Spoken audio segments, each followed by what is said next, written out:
Bom dia, é um prazer estar aqui, é um evento sempre muito bacana, e eu sou advogada, minha formação é em Direito, sou especialista em Direito Eletrônico. Eu acho que cabe, antes de falar da apresentação propriamente dita, fazer uma diferenciação por conta de uma observação que me fizeram na hora do café. Os advogados especializados em direito eletrônico não têm exatamente a ver, ou especificamente a ver, com o processo eletrônico.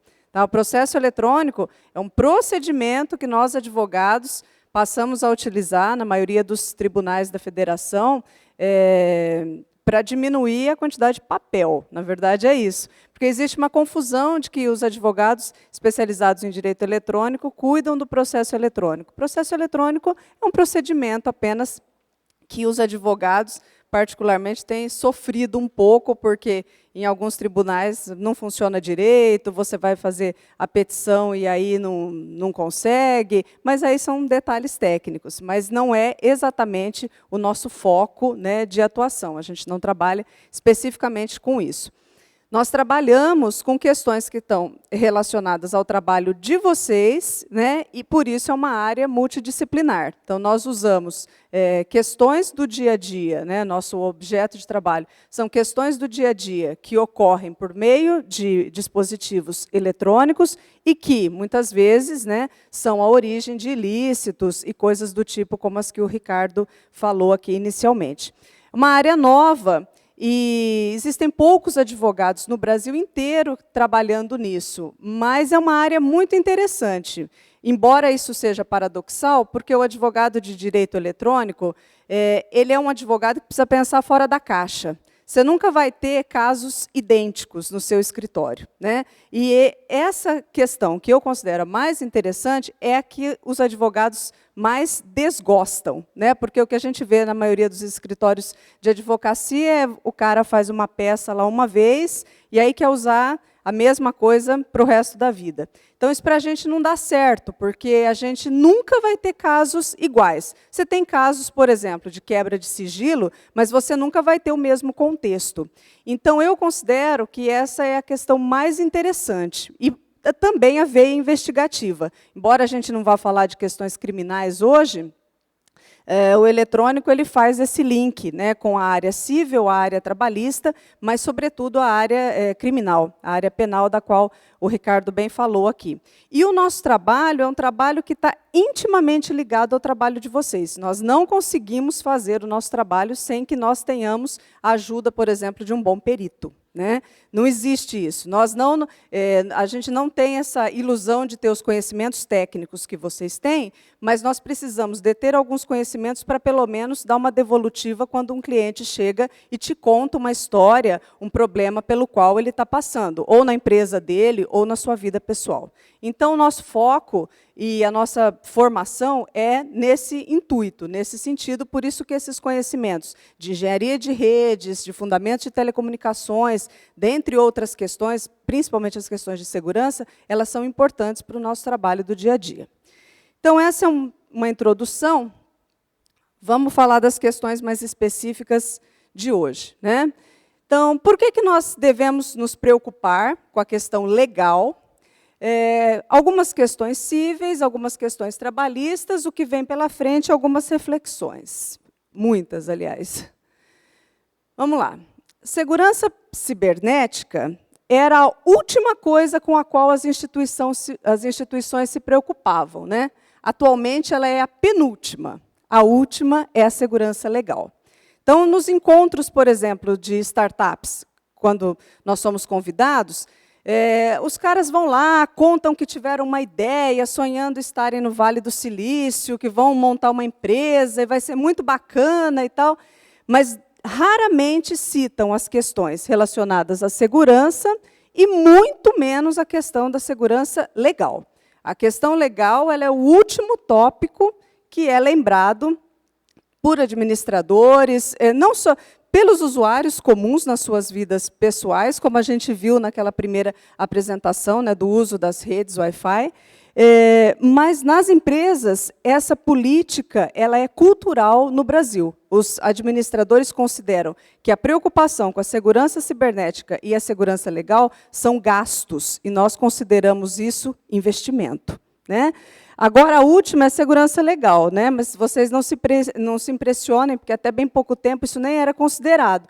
Aliás, isso tem sido considerado de uma maneira mais proeminente de julho para cá, quando o Marco Civil entrou em vigor, e aí as empresas, os provedores de conexão, os provedores de conteúdo, passaram a ter, de uma forma mais clara, mais explícita, a maneira como eles devem se comportar, inclusive em relação à manipulação de dados, né? Então, isso é uma premissa com a qual a gente deve se preocupar realmente. A segurança legal e a segurança cibernética devem fazer parte do nosso dia a dia, né?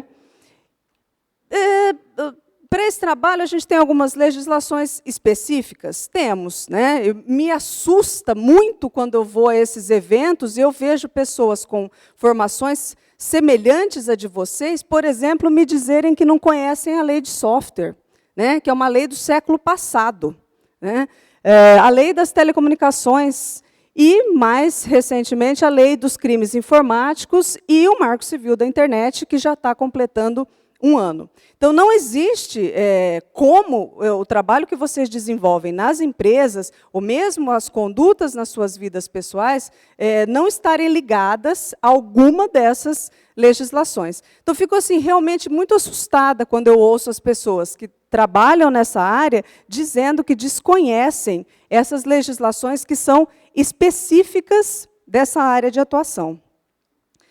Além dessas legislações que são específicas, toda a nossa conduta como usuário, todo o procedimento, toda a conduta do empresário, do empreendedor e mesmo do empregado está amparado pela Constituição, pelo Código Civil, pelo Código Penal e, para aquelas pessoas que são seletistas, pela consolidação das leis do trabalho. Mas aí alguém pode dizer assim, mas a CLT é de 1940. Pois é, né? É de 1940, mas assim como o Código Penal, que é de 1941, você tem apenas uma mudança de meio, mas você não tem uma mudança de atitude. Então, muitas vezes, o ilícito ele ocorre quando as pessoas falam assim, mas aconteceu um crime pela internet. Não muda o fato, por exemplo, o estelionato, ele vai ser sempre estelionato, né? Na internet ou fora dela. E para as condutas dos empregados, é a mesma coisa. Então, as mesmas obrigações que eu devo ter como empregador, previstas na CLT, independente do meu ramo de negócios, vale para todas as empresas, tanto, inclusive, para essas que são da área especificamente tecnológica. Além disso, né, não existem só as leis, né, existem as certificações necessárias, como essas que eu citei aqui, que são códigos de prática para a gestão da segurança da informação, e dentre outras, não são só essas. Aí alguém pode dizer assim, mas isso realmente é levado em consideração? Porque quem não é do direito, principalmente no Brasil, que as pessoas consideram a legislação leniente, principalmente a legislação penal, as pessoas acham que nada vai acontecer com elas, né? E vai, né? Então, a gente tem aí um exemplo de conformidade de cibersegurança e questões legais, né, baseado na NBR ISO IEC 27002, né? E o tópico que trata da conformidade. Então, esse tópico específico dessa certificação fala da conformidade com requisitos legais, identificação da legislação vigente, direitos de propriedade intelectual, proteção de registros organizacionais, proteção de dados e privacidade, prevenção de mau uso de recursos, regulamentação de controles de criptografia e conformidade com as políticas e normas. Então, não se trata só de uma questão legal, mas de uma questão de conformidade com essas certificações que são específicas, né? Aí eu trouxe aqui, mas eu tenho obrigação legal de atender essas normas técnicas? Tenho, e isso é considerado quando você tem um problema, né? Então, esse é um exemplo, né, de um documento do Ministério da Justiça, da Secretaria de Direito Econômico, do Departamento de Proteção e Defesa do Consumidor, em que uma dessas certificações foi citada para a resolução de um problema ali que ocorreu. Tá? Então, a gente tem, né, que se preocupar com essas questões legais e essas questões das certificações, e o que menos dá trabalho e o que menos custa é quando a gente faz isso preventivamente. Né? Por isso que essa questão da informação ela é muito importante. Né? Não vale dizer que não conhece, que não sabe. Para onde nós vamos? Né? Vamos discutir algumas questões das áreas civis e trabalhistas. Né? Questões criminais não serão tratadas nessa apresentação. Só queria dizer que, embora a gente não vá falar das questões criminais, com relação àquilo que o Ricardo Kleber falou aqui, aquelas ferramentas de forenses, elas são assim, o desejo de consumo de todo advogado de eletrônico, porque uma das coisas mais interessantes do nosso trabalho é essa linha investigativa. Então, quando alguém chega no seu escritório te contando um ilícito, e acreditem, existem ilícitos muito interessantes, com os quais vocês, nem no melhor momento da criatividade de vocês sonhariam, a gente fica assim, com um desejo muito grande de chegar ao autor, né? Principalmente quando é difícil. Né? Quando é difícil, é mais estimulante. Então, por exemplo, vou citar aqui para ilustrar. A gente tem tido alguns casos relacionados ao WhatsApp, né? Que tem dado bastante trabalho para nós, porque eles têm sido muito resistentes, né, na entrega dos registros, quando a gente propõe uma ação de quebra de sigilo. Né? E também temos tido bastante questões legais relacionadas ao compartilhamento de fotos. Né? Fotos, atualmente, é o nosso calcanhar de Aquiles. E justamente porque a gente precisa do hash dessas fotos nas ações de quebra de sigilo. E uma vez que elas sejam minimamente modificadas, né, a gente já perde esse controle. E para que essa ação de quebra de sigilo seja efetiva, a gente precisa do hash original, né? E nem sempre isso é possível, como o Ricardo disse, né? Só com a mangueira de plástico, em alguns casos. Mas essa é uma questão muito interessante e é aquilo que mais estimula os advogados de direito eletrônico, que é essa questão investigativa. Né? Ele falou a respeito da ata notarial, no finalzinho eu vou falar para vocês, porque ela vai entrar como instrumento de prova no próximo Código de Processo Civil, que entra em vigor em março de 2016. Porque até então ela é um meio que nós utilizamos, mas respaldado apenas em decisões jurisprudenciais. Não faz parte do rol de provas previstos no Código de Processo Civil, nem no Código de Processo Penal. E ela é muito efetiva, embora não seja barata. Né? Bom, vamos a algumas questões civis. Né? Alguns exemplos atuais. Né? Aluno vaza dados sigilosos do Colégio Bandeirantes, vocês devem ter visto essa matéria.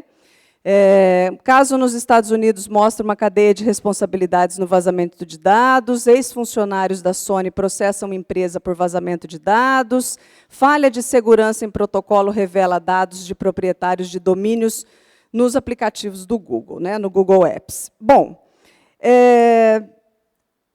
esses casos aqui, que são exemplos atuais, a gente tem sempre que olhar com uma certa reserva, porque, por exemplo, esse primeiro aqui, do aluno vaza dados sigilosos do Colégio Bandeirantes, não foi exatamente isso que aconteceu. Né? Nesse caso aqui, foi um acidente. O menino acabou entrando... O problema, na verdade, não foi o menino. O menino não vazou os dados. Né? Os dados estavam descobertos, vamos assim dizer. Né? Então, aí era mais uma questão de responsabilidade, de sigilo, de quem manipulava os dados, ou seja, da escola, do que exatamente do menino que, por acaso, acabou acessando dados que eram sigilosos dele e de outros colegas. E aí vocês imaginam o que aconteceu, né? Porque nesses dados sigilosos haviam informações pessoais, informações graves, coisas importantes a respeito desses alunos. Então, na verdade, essa questão aqui que aconteceu com o Bandeirantes especificamente foi um problema de segurança no banco de dados do colégio, e não exatamente que o menino era um habilidoso e conseguiu chegar. Existia realmente uma vulnerabilidade, existia realmente uma falha. Tá? Então, nesse caso, né, quando acontece um problema como esse, de vazamento de dados, quem se responsabiliza? Ninguém? O que vocês acham? Ninguém nunca foi vítima dessas coisas? No Brasil, tem lei de proteção de dados pessoais? Ninguém nunca ouviu falar disso? Tem um projeto de lei de dados pessoais, cujo precursor é um cara daqui do Rio, se não me engano, chamado Danilo Doneda, um estudioso muito aplicado e que tem sido, né, a pessoa que mais tem levado à discussão esse projeto de leis de dados pessoais. O Brasil não tem ainda uma legislação específica a respeito disso. Então, como que a gente faz diante de um problema desse, né? A quais legislações a gente pode recorrer, né? Quando acontece um problema como esse, como que a gente faz o enquadramento jurídico? O que é enquadramento jurídico? O cara vai lá e te conta uma história. Olha, tive um problema, meus dados vazaram, por exemplo. Que tipo de crime aconteceu, né? Aqui no Brasil, como a gente não tem uma lei específica de proteção de dados pessoais, a gente considera isso um dano, né? E aí você tem que partir para uma reparação, né? É lógico que a palavra mágica do direito é depende. Tudo depende, não é, Ricardo? Depende do que aconteceu, como aconteceu, quando aconteceu, tudo depende. Nunca existe uma resposta no direito. É isso, né? Porque essas informações elas variam muito. Mas supondo, né, no melhor dos mundos, que foi uma coisa simples de vazamento de dados. Então, eu tive, por exemplo, um dano moral ou um dano material, por exemplo, se foi no caso de uma empresa, e aí eu posso partir para uma reparação civil, né? Nesse caso específico do artigo 932, inciso 3, o empregador ou comitente, por seus empregados, serviçais e prepostos, no exercício do trabalho que lhes competiram em razão dele, responde objetivamente pelos danos causados, independentemente de culpa. Então, você é lá um cara que trabalha num provedor de conexão, ou você é dono de uma empresa que provê conexão. Você é responsável pela guarda daqueles dados. Se esses dados vazarem, se algum dos seus funcionários, por exemplo, né, não tiver o cuidado suficiente na manipulação desses dados e esses dados vazarem, você, empregador, né, você está obrigado, você pode ser responsabilizado por alguma dessas pessoas que foi prejudicada? Resposta, sim, né? Objetivamente, inclusive, ninguém vai discutir, não foi, não foi. Não, era a empresa responsável, é a empresa que vai responder, né? Na esfera pública, por exemplo, supondo que isso aconteça numa universidade ou em qualquer órgão público, né? Pelo artigo 37, parágrafo 6º da Constituição, as pessoas jurídicas de direito público e as de direito privado, prestadoras de serviços públicos, responderão pelos danos que seus agentes, nessa qualidade, causarem a terceiros, assegurado o direito de regresso contra o responsável nos casos de dolo ou culpa. Então, vamos pegar aquele exemplo da disponibilização do acesso das redes sem fio, que as prefeituras estão fazendo muita propaganda, né? Então, o cara disponibiliza o acesso. A prefeitura da cidade tal vai disponibilizar o acesso para todo mundo. Todo mundo agora tem acesso. Só que ninguém pensa que nessa disponibilização as pessoas podem usar esse recurso para cometer ilícitos. E acreditem, vai ter gente que vai fazer isso.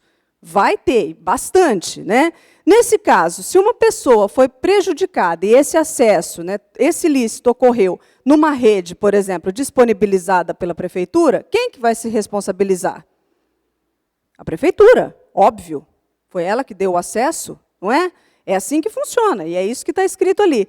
E a prefeitura vai poder cobrar isso de alguém? Vai, desde que ela tenha meios para isso, né? Que é o direito de regresso. Se eu não me certifiquei, se eu não chamei o cara lá, se eu não tenho dados dele, se eu não tenho nenhuma informação a respeito dessa pessoa, eu não vou ter direito de regresso, né? Porque eu não tenho a quem regressar. Vou responder sozinho por aquele ilícito, né? Embora indiretamente, mas a responsabilidade é minha. Então, no caso dos empregadores, ou mesmo das instituições das esferas públicas, a responsabilidade é objetiva, né? Isso aí é uma decisão do TRT, do Tribunal Regional do Trabalho da 10ª Região, que diz o seguinte, olha, ocorre que muitos funcionários vêm se utilizando da internet, da intranet, para fins outros que não os inerentes às atividades da empresa. Tal conduta traduz-se em ato faltoso e, do ponto de vista de muitos juristas, inclusive, ensejador de rescisão contratual por justa causa. Quando o empregado comete um ato de improbidade, ou mesmo um delito utilizando-se do e-mail da empresa, esta, em regra, responde solidariamente por tal ato. Sob este prisma, podemos, então, constatar o quão grave e delicada é essa questão. Na verdade, a questão aqui, ela é contratual, né? Eu preciso, na hora que eu contrato o meu empregado, eu preciso estabelecer exatamente aquilo que ele pode e aquilo que ele não pode fazer na minha empresa. Se eu não estabeleço isso contratualmente, eu respondo como empregador sozinho. Agora, se eu estabeleço contratualmente, por exemplo, com relação ao uso do e-mail corporativo, isso pode ser, inclusive, ensejador de motivo de justa causa, né? Se eu não contratei, se eu não avisei, se eu não chamei o meu funcionário, se eu não expliquei isso para ele, eu posso demitir por justa causa? Posso, né? Mas provavelmente vou enfrentar uma demanda trabalhista lá na frente, né? Então, essa é uma questão que precisa ficar clara para o empregado. Ah, mas eu já trabalho, ou já tenho uma empresa e eu não tenho um adendo no contrato de trabalho do meu funcionário que trata sobre esse tópico. Faça o adendo, chame seu funcionário, peça para que ele assine, li, concordo, anexe isso ao contrato de trabalho dele, que isso é uma medida preventiva. Isso vai te resguardar. E o e-mail da empresa, o e-mail corporativo, ele é para ser usado para fins da empresa. E a empresa pode monitorar? Pode? Se é da empresa, pode. Ela tem que avisar? Vou monitorar? Nesse adendo, eu vou colocar tudo isso. Você vai usar esse e-mail, e aí eu vou fazer um trabalho com relação ao uso de senhas. Ah, todo mundo usa a mesma senha, ótimo. Você vai sofrer vários processos por todo mundo que usa a mesma senha. Vou cuidar dessa questão da segurança, vou discutir essa questão das senhas, vou fazer um adendo no contrato de trabalho do cara, vou colocar tudo isso direitinho e organizado. Aí eu vou ter, né, eu vou estar respaldado juridicamente. E o outro lado? E quando o dano é causado por terceiros? E aí, como é que fica? Né? Pelo Marco Civil, no artigo 18, o provedor de conexão à internet não será responsabilizado civilmente por danos decorrentes de conteúdo gerado por terceiros. A redação desse artigo ela foi muito polêmica, por quê? Porque isso foi um fortíssimo lobby dos provedores, porque o que vinha acontecendo antes do Marco Civil? Tudo o que acontecia, né, no ambiente de internet, com relação principalmente a crimes contra a honra, as pessoas queriam responsabilizar quem? O provedor, quem podia pagar. Né? Então, todos os problemas, fulano postou, não, o cara queria processar o provedor. Então, o que os provedores fizeram? Eles se resguardaram com relação a essa questão do conteúdo publicado por terceiros. Então, acabou aí a responsabilidade? Não, não acabou aí, mas isso desonera, né, exponencialmente a responsabilidade dos provedores de conteúdo com relação a essas publicações. Né? Provedores de conexão, responsabilidade por danos decorrentes. No Marco Civil, isso é tratado dos artigos 18 até o artigo 21. Aí a gente vai falar do artigo 19, né, que é onde fala que a responsabilidade dos provedores não acaba aí exatamente. Né? O provedor ele não é responsabilizado, mas pode sê-lo caso, né, após uma ordem, o recebimento de uma ordem judicial específica, ele não remover determinado conteúdo. Então, supondo que, na ocorrência de um ilícito, o provedor não retire do ar determinado conteúdo, aí ele pode ser responsabilizado por isso. né? Então, os provedores precisam estar cientes. A gente não tem muitos casos no Brasil. Os provedores são bastante eficientes nessa questão da remoção dos conteúdos, principalmente conteúdos ofensivos. E conteúdos de natureza pornográfica, por exemplo, eles são mais pontuais ainda, né? Isso, no Brasil, tem funcionado de uma maneira bastante efetiva, né? Bom, depois, vamos falar um pouquinho da questão trabalhista, né? Tem acontecido uma coisa muito engraçada nas questões, por um lado, né, nas questões trabalhistas. Muitas demandas trabalhistas têm sido resolvidas por meio de redes sociais, né? Então, assim, como assim, né? Por exemplo, o sujeito processa a empresa ou acontece algum problema e falta, né, no dia de uma audiência ou coisa do tipo. Mas aí, exatamente na hora em que ele está, que ele deveria, ou melhor, estar na audiência, ele está lá no Facebook curtindo, né, umas fotos, né, mandando mensagem, ou seja, está logado. E alguma dessas condutas têm sido consideradas, né, para caracterizar, né, aí o cara manda um atestado médico falso, dizendo que ele está doente, ou coisa do tipo, mas está lá no Facebook, ou então postando foto, como a gente teve um caso no TRT aqui de São Paulo, que o cara faltou da audiência, mas postou uma foto naquele momento em que ele estava curtindo numa praia. Né? Bastante inteligente. Né? Realmente as redes sociais a serviço do judiciário.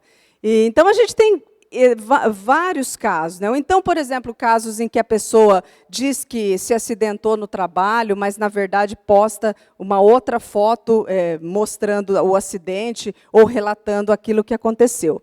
Aqui alguns exemplos. Enfermeira é demitida após ser flagrada dançando no hospital. Né? O caso aconteceu no Hospital Regional do Trauma, em Campina Grande, lá na Paraíba. Né? Então, assim, estava muito doente, né? Estava acidentada, mas estava dançando no meio do hospital. Fotos da internet dão demissão por justa causa a funcionário. Né? Justiça do Trabalho considerou justa a demissão de um rapaz que estava em licença médica e postou fotos na internet em que aparecia se divertindo. Né? E, por último, mensagem no Twitter causa demissão de executivo da Local Web. Então, assim, esses são apenas alguns exemplos, há muitos, mas isso demonstra claramente que a sua conduta no ambiente de internet, ela tem que ser uma conduta tão responsável quanto a sua conduta no seu ambiente de trabalho. Né? Não é porque você está na internet que você pode fazer aquilo que você quiser ou então achar que ninguém vai ver aquilo, naquela ingenuidade que a maioria das pessoas tem, de achar que só os seus amigos, por exemplo, é que vão ver as suas postagens ou coisas do tipo.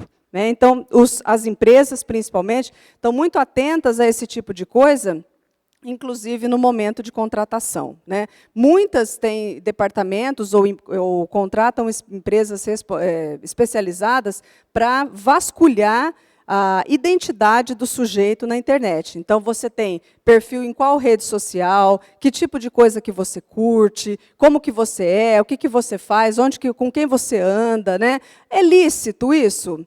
Se é público, né? Se está lá na internet e todo mundo pode ver, então é lícito. Né? O que a empresa não pode é vasculhar naquilo que é privado. Mais algumas coisas, né, sobre redes sociais. Justiça diz que empresa pode demitir funcionário por curtir post ofensivo no Facebook. Aqui é aquilo que eu disse para vocês. Tudo tem que ser visto com reserva, né? Não é simplesmente curtir, a gente precisa ler a notícia. Né? A Justiça do Trabalho considerou válida a decisão de uma concessionária de motos do interior do Estado de demitir por justa causa um funcionário por ele ter curtido no Facebook posts que ofendiam a empresa e sua sócia. Né? É claro que aí existe todo o entorno, mas o foco é esse. Então, isso é mais uma questão de, essas observações, elas são mais no sentido da gente se orientar e saber exatamente o que o judiciário, né, tem visto, né, ou tem considerado nas suas decisões civis e trabalhistas. Né? Então, definitivamente, as questões tecnológicas estão presentes nas decisões judiciais. Pela consolidação das leis do trabalho, no artigo 482, né, a gente tem aí um rol de motivos que incidem, né, justa causa, né? Como, por exemplo, improbidade, incontinência de conduta ou mau procedimento, negociação habitual por conta própria ou violação de segredo de empresa, né? Essa última muito relacionada às questões de propriedade intelectual. Aqui um caso de concorrência desleal, né? Mais uma decisão, baseado no artigo 482, que diz que, independente das demais provas existentes nos autos ou no processo, a confissão do autor manifestada em juízo é suficiente para o recolhimento da justa causa aplicada, posto que, no exercício da função de desenvolvimento e implantação de sistemas, detinha de forma privilegiada informações que, por força de termo de responsabilidade e confidencialidade firmado, não podiam utilizar-se. Então, isso vale para as pessoas que trabalham, principalmente em projetos que são de desenvolvimento de software, por exemplo, ou de outras ferramentas, em que esse trabalho é feito em equipe. Então, observem esses termos de uso, esses termos de confidencialidade, de que informações você dispõe, quando você sai da empresa, você pode levar essas informações, não pode. Então, se atentem para esses contratos e para esses termos de confidencialidade que vocês, porventura, estejam assinando aí nos locais de trabalho de vocês. Poderá o empregador monitorar a atividade do empregado no computador, não existindo a violação da privacidade do empregado, pois o próprio equipamento lhe pertence? Bom, aí é um caso de BioD, né, que é uma tendência muito forte, principalmente nos grandes centros, em que os funcionários têm optado por usar os seus próprios equipamentos. Então, como que o funcionário, como que a empresa pode se resguardar em relação a isso? De novo, aquela questão contratual, né? Tudo isso precisa ser combinado, de preferência antes de acontecerem os problemas, né? Então, o que vai ser utilizado, de que forma que esse equipamento vai ser utilizado, de que informações, né, a pessoa vai dispor dentro do seu equipamento. Então, tudo isso precisa ser ajustado entre ambas as partes, né? Ressalta-se que o correio eletrônico, em muitos casos, é o da empresa e não do empregado. Assim, o recebimento da comunicação é do empregador e não do empregado. Por isso que ele pode, sim, monitorar. Tá? Aí tem mais uma decisão a respeito de monitoramento de e-mails, né? Falando de prova ilícita, e-mail corporativo e uma justa causa, né? Divulgação de material pornográfico por meio de e-mail corporativo. O pessoal de segurança acha, às vezes, as nossas histórias de escritório de advocacia muito absurdas. Mas acreditem, as pessoas são muito ingênuas, né, com relação ao uso da internet, uso de e-mail, uso de aplicativos. Muitas pessoas que se utilizam de e-mails corporativos acham que aquele e-mail é dela, compartilham ou usam esse e-mail para fins pessoais, né, e esses fins pessoais podem não ser fins tão lícitos assim quanto deveriam, né? O outro lado, e o cliente pode ser monitorado? Né? Não, né? A gente brinca com isso, não, não, não. Né? Então, quem tem acesso a esse tipo de informação precisa ficar muito atento a isso, porque o Marco Civil, no seu artigo 14, ele é explícito, né, ao dizer que na provisão de conexão, onerosa ou gratuita, é vedado guardar os registros de acesso a aplicações de internet. Né? Então, a resposta é sempre não. E o artigo 10, a guarda e a disponibilização dos registros de conexão e de acesso de aplicações de internet, de que trata essa lei, ou seja, o Marco Civil, bem como de dados pessoais e do conteúdo de comunicações privadas, devem atender à preservação da intimidade, da vida privada, da honra e da imagem das partes, direta ou indiretamente envolvidas.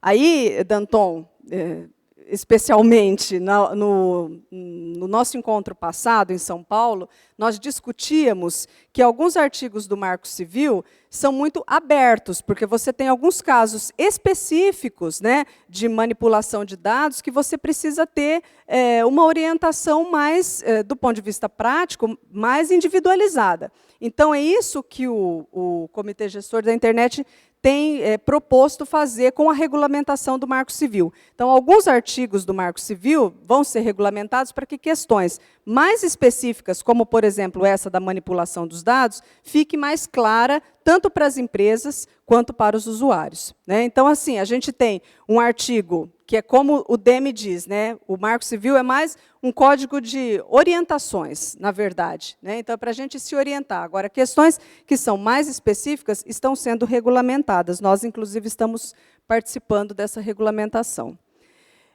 Na provisão de conexão à internet, cabe ao administrador do sistema, né, manter os registros de conexão sob sigilo por 1 ano. Né? Essa informação é nova, até então não existia essa regulamentação de por quanto tempo esses registros deveriam ser guardados, e agora o Marco Civil deu esse parâmetro de 1 ano para os provedores de conexão e 6 meses para os provedores de aplicação. Para nós, advogados, isso é um grande problema, porque no judiciário nunca nada se resolve antes de 6 meses ou antes de 1 ano. Então, o nosso recurso é sempre pedir uma medida liminar para ter acesso a esses dados, né? No inciso 6º, né, a gente tem ainda, né, que nos contratos dos provedores, eles precisam ter informações, né, detalhadas a respeito do tema. Tudo bem, as pessoas não leem os contratos, né? Mas a gente, mesmo assim, a empresa precisa se certificar de que aquelas cláusulas não são abusivas e que, mesmo que seja um contrato de adesão, você não vai lá colocar alguma coisa que fira a legislação vigente. Tá? E o que vem pela frente? Né?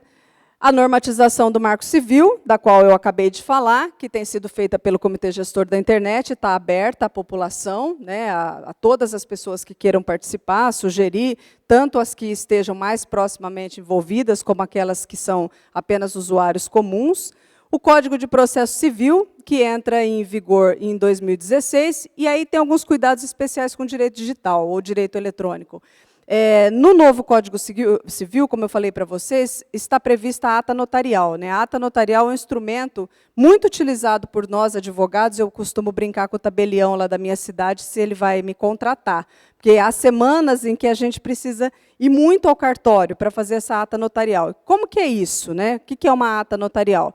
Quando você tem uma publicação na internet e você tem receio de que aquela publicação possa ser rapidamente removida, você vai a um cartório, né, acessa aquela publicação na presença do tabelião, e o tabelião te faz um documento atestando que ele, tabelião, viu que aquilo, ou seja, aquela publicação estava no ar, no site tal, na hora tal, e etc.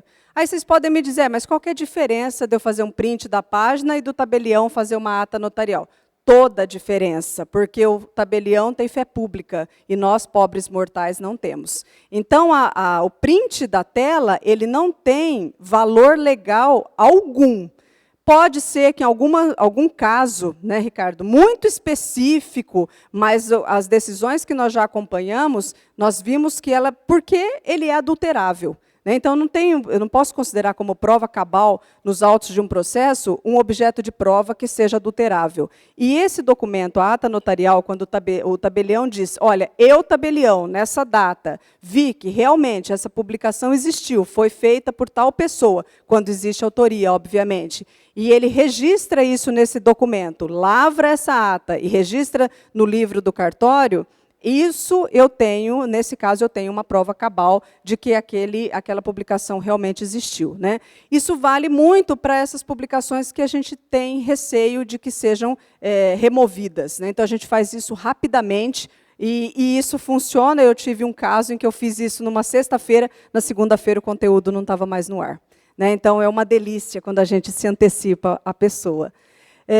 E a legislação de proteção de dados pessoais, que está aí engatinhando, a gente tem muitos problemas, muitos lobbies, mas é uma legislação muito importante, né, para a gente, principalmente agora, com essas novidades tecnológicas, fazendo cada vez mais parte, né, da nossa vida ou da vida das pessoas, de um modo geral, o tempo todo. Moral da história, todas as questões cíveis e trabalhistas relacionadas à cibersegurança precisam de atenção jurídica adequada, independente de qual lado você esteja. Contratos e normatizações são fundamentais e exercite a precaução, preventivo ou contencioso, o que você prefere? Aí eu vou plagiar o Ricardo, quer pagar quanto? o contencioso sempre sai mais caro, né? Então, a gente costuma... eu quero terminar essa fala dizendo o seguinte para vocês. A segurança para as empresas e para os usuários, tanto legal quanto cibernética, ela é um investimento e nunca um gasto, porque as demandas judiciais elas são verdadeiramente muito onerosas, né? E muitas vezes elas são infrutíferas. Às vezes a pessoa gasta muito dinheiro e, infelizmente, não chega àquilo que ela gostaria, a autoria, ou então não tem um resultado esperado. Cibersegurança não pode caminhar separadamente, e eu quero agradecer e dizer que é sempre um prazer falar com vocês e estou à disposição para perguntas. Muito bem, estamos aí em cima da hora, mas dá para fazer algum comentário, provavelmente se alguém tem alguma questão, esses conteúdos eles são realmente muito instigantes. A organização e o nome, por favor. Boa tarde, Caio Costa, da UERJ, novamente. Primeiro, obrigado, Adriana, muito interessante a apresentação. Eu queria falar primeiro, confessar que eu sou bem leigo em termos de direito, né, questões legais, então eu peço desculpas a todos se a minha pergunta for um pouco ignorante ou ingênua. Para começar, eu queria dizer que eu fiquei um pouco confuso quanto ao que foi falado antes da responsabilidade dos provedores, por exemplo, Wi-Fi, como na apresentação anterior, que você fez uns comentários, e você mesmo falou do negócio das prefeituras, né, proverem Wi-Fi e serem responsáveis por crimes cometidos através desse meio. E aí depois você falou do artigo 18 do Marco Civil, que... 19, eu acho. Primeiro você falou 18 a 21, depois falou do 19. E, pelo que eu entendi, então, os provedores de acesso não seriam responsáveis pelo que um cliente faz. Eu não entendi a diferença entre essas duas situações. Essa seria a primeira parte da minha pergunta. E, em seguida, também eu não entendi... pelo que eu entendo, se eu cometer um crime, por exemplo, estelionato, der um golpe pelo telefone, ou por correio, mandando uma carta, enganar alguém. A operadora telefônica, pelo que eu entendo, ou a empresa de correios e telégrafos, não seria responsável por isso? Por que é diferente na internet, se é que eu estou correto nessa avaliação? Vamos começar pela última, que é a mais recente.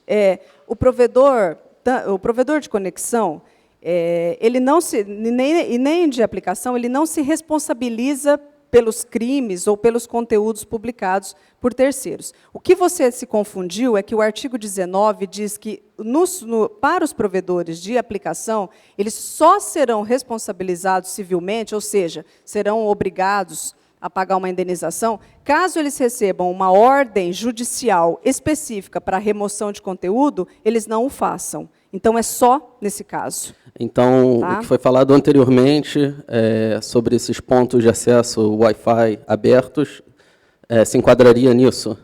Porque você falou da questão de os usuários se registrarem. Tá, mas é que o artigo 19 ele trata especificamente dos provedores de aplicação.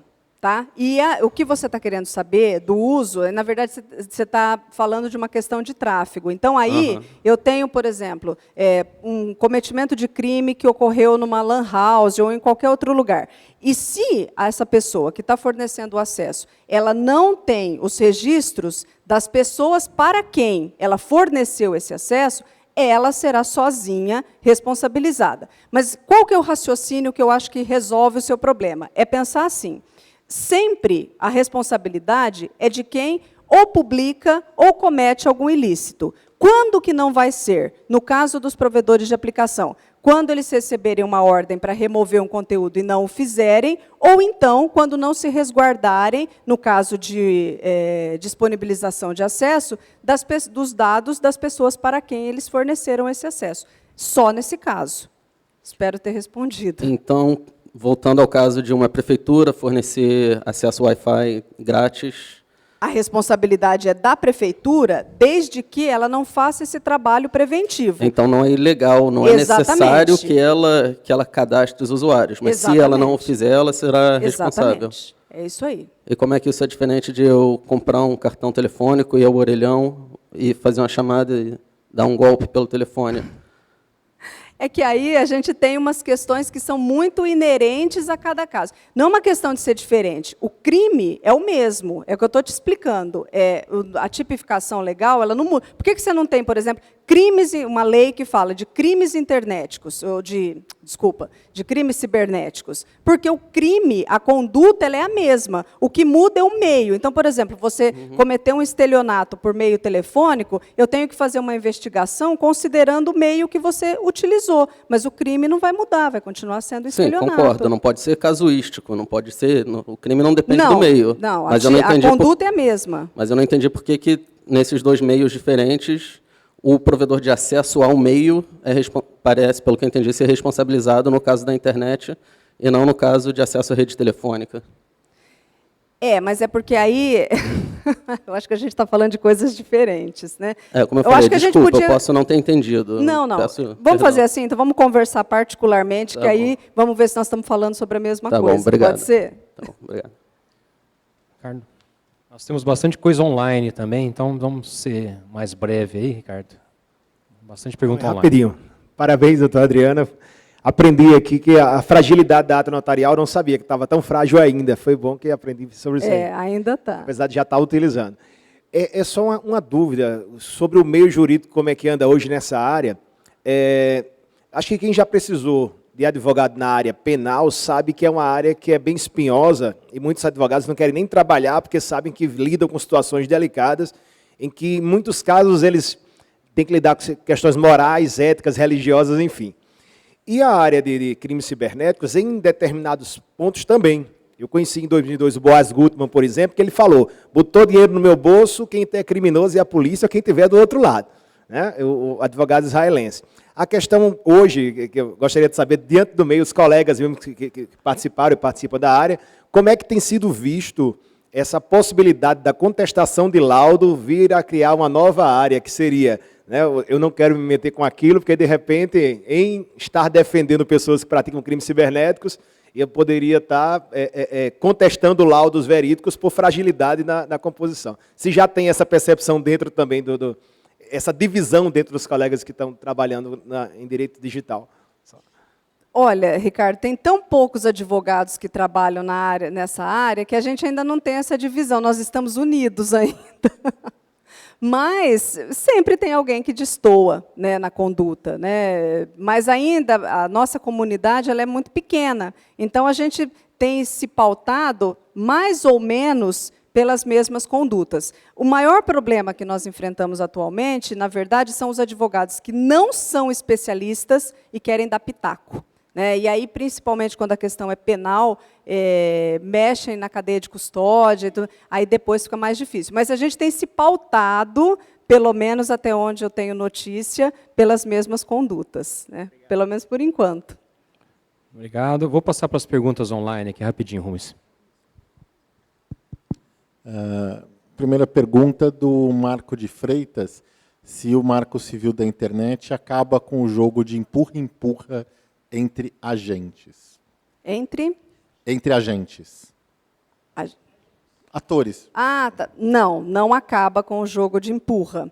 Principalmente porque o Marco Civil, o DM definiu bem isso, né? É muito mais um código de princípios com algumas questões mais específicas, como, por exemplo, essa da guarda de registros dos provedores de conexão por 1 ano, mas muito mais uma repetição de princípios que a gente tem constitucionais, como, por exemplo, de respeito à privacidade e tudo mais. E, mais do que isso, por que não acaba com esse jogo de empurra, pelo menos por enquanto? Porque muitos artigos ainda são passíveis de regulamentação. Então, isso tem suscitado ainda muitas dúvidas e muitos problemas jurídicos na área. Então, a resposta é não. Tá bom. O Alber, ele fez vários comentários sobre a importância de política de segurança da informação, e ele tem uma pergunta específica de política de segurança, que é de quando há um vazamento de dados, se deve-se olhar qual é a política de segurança da organização. E o cenário que ele conta é de, por exemplo, a política de segurança dizia que todos deviam proteger os arquivos, alguém deixou os arquivos desprotegidos e outra pessoa acessou os dados, e aí essa pessoa violou a política. Ou seja...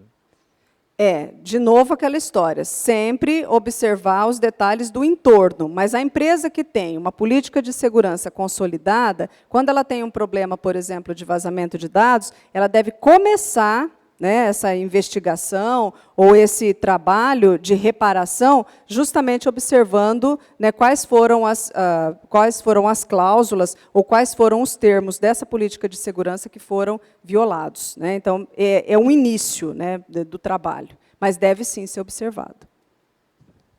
Mais alguma colocação? Aí eu tenho só um comentário pessoal sobre a questão aí de Wi-Fi de prefeituras cadastrados, né, de que isso pode variar de estado para estado. A gente está aqui numa apresentação discutindo legislação federal, mas, por exemplo, no caso do estado de São Paulo, existe legislação específica disciplinando isso e que não vai se aplicar aqui sobre o Rio de Janeiro. Então, assim, a gente está num contexto aplicável ao país todo, né, transmitindo essa apresentação para o país todo, mas essa pergunta pode ter uma resposta diferente conforme o estado onde se esteja. No estado de São Paulo, a resposta é outra. Exatamente. Lembrando sempre que as legislações estaduais, elas nunca podem se sobrepor às legislações federais. Então, por exemplo, aquilo que está previsto na Constituição ou no Marco Civil sempre vai ter um peso maior do que as legislações estaduais. Vou fazer um comentário rápido, que talvez ilustre o que foi comentado com relação à responsabilidade de quem proveu o acesso. Eu vou contar uma historinha muito rápida. Na Unesp, onde eu fui CIO durante 8 anos, nós tivemos um caso que foi o seguinte. Nós tínhamos uma política de acesso de root, né, de administrador das máquinas, e, num determinado lugar, as pessoas compartilhavam essa senha de root na máquina. Essa máquina passou por um processo de invasão e ela foi usada num crime de disseminação de malware, de phishing, né? Muito bem. Quem que a Polícia Federal foi atrás e com mandato de busca e apreensão? Do administrador da máquina. Então, eles entendem o seguinte, se você não manteve o registro de log e se você não fez a política de proteção adequada, no mínimo você foi negligente. Esse é o entendimento que o agente legal tem, né? Então, qual que é a diferença da questão do telefone e da questão do computador? Porque o telefone, nesse caso, eles entendem que é atividade meio.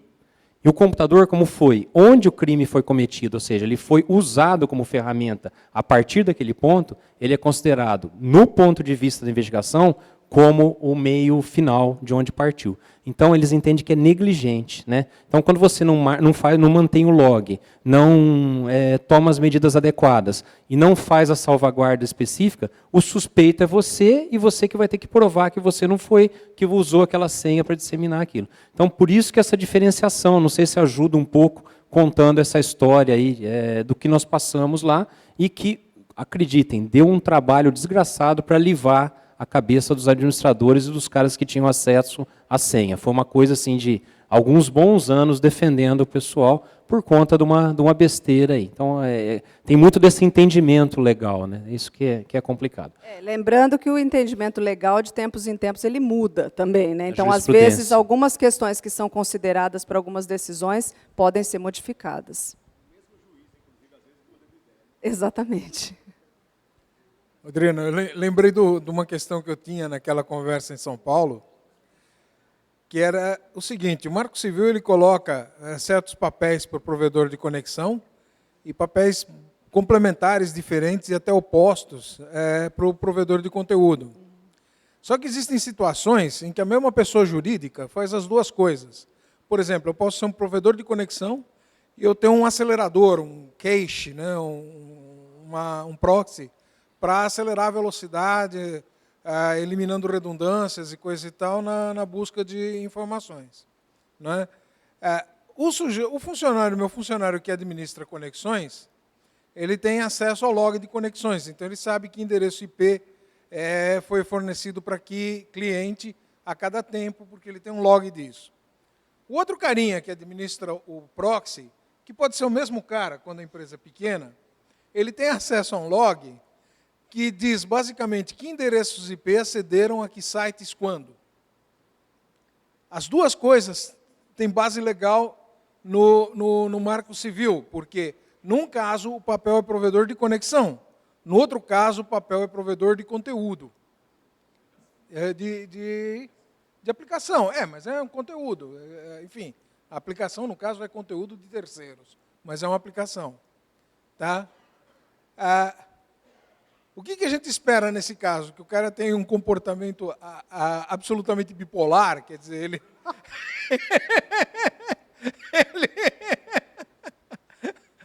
a metade do cérebro que cuida de conexão não fale com a metade do cérebro que cuida. Eu estou entendendo o que você está falando, Danton, mas isso é um imbróglio, né? Quando você tem uma empresa pequena, por exemplo, e você tem o mesmo funcionário para as duas funções, né? Não se espera um comportamento bipolar, mas se espera que ele esteja consciente da função que ele deve desempenhar em cada uma das atividades, né? Agora, é aquela frase que vive circulando aí na internet, que às vezes a gente não leva a sério, mas eu acho que nós deveríamos pensar melhor nela, né? Contratem caráter, né? Porque as habilidades a gente treina. Então, num caso como esse, que o cara vai ter que gerenciar duas coisas que são diametralmente opostas, se você tiver um sujeito lá sério, né, certamente ele não vai te colocar em nenhuma enrascada. Ou põe no contrato de trabalho dele assim, se você fizer um join entre esses dois arquivos, está demitido por justa causa. É bastante eficiente, funciona, os motivos que incidem a justa causa funcionam eficazmente como a mangueira de plástico. Tá certo? Obrigada. Pessoal, estamos em cima da hora, vamos agradecer a doutora Adriana. Obrigado, Adriana.